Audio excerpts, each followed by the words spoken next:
One evening, Thomas brought his last train to the junction. Percy was glad to see him. "Are you on your way to the big station, Thomas?" "Yes, I am. Why?" "Because I'm going there too." "I think something's up." Toby looked at the sky. "Where?" "Not up there, down here," laughed Thomas. "How can something be up when it's down?" Thomas was too excited to explain. "Bust my buffers, look over there. Mavis, Boko, Bill, Ben, Donald, Oliver and Douglas paraded past."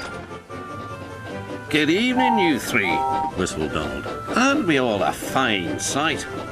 "Very splendid indeed," admired Toby.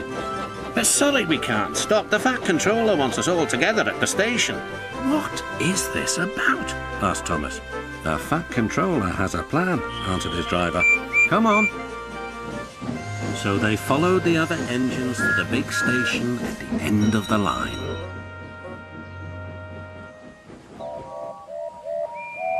"Halt!"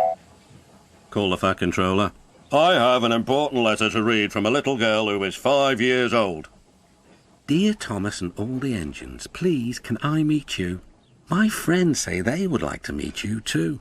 You could come to my house for tea, but my mummy says there aren't any railway tracks to my house. Can you come to the station instead? Thank you very much." "It seems," continued the Fat Controller, "that there are many girls and boys who would like to meet you. Therefore, we are all going to the big city far away." "Hooray! Hooray!" the engines whistled. "Silent!" called the Fat Controller. "Other engines will be working here while you are away, so please show them what to do."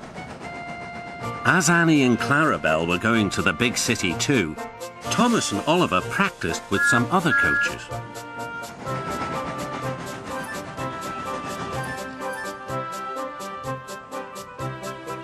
Thomas grew more and more excited. Too excited for his own good. "I'm glad I'm a splendid engine," he puffed. "The Fat Controller thinks I'm really useful. I had a race with Bertie once. I whooshed through the tunnel and stopped an inch from the buffers." Then Thomas made his mistake. "Just like this," he boasted.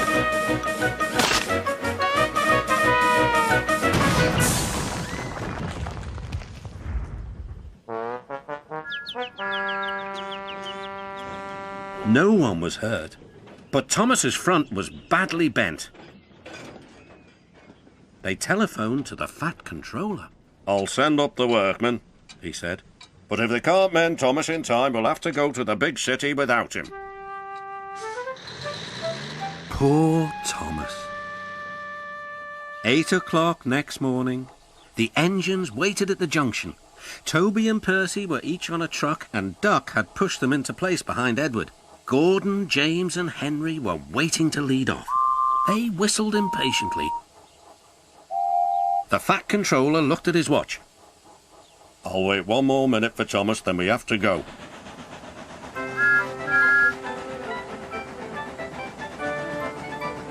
"Oh, thank goodness you're still here," panted Thomas. "I hope we're not late, as it's just after 8. The guard blew his whistle and waved his flag. The engines cheered.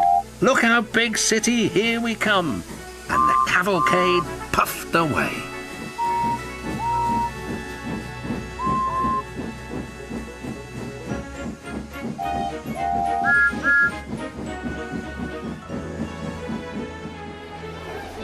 Later in the big city, all the engines were lined up in a splendid shed. The children were delighted to meet their friends. "I'm glad the little girl wrote to us," whispered Thomas to Percy. "Isn't it wonderful what happiness a letter can bring?"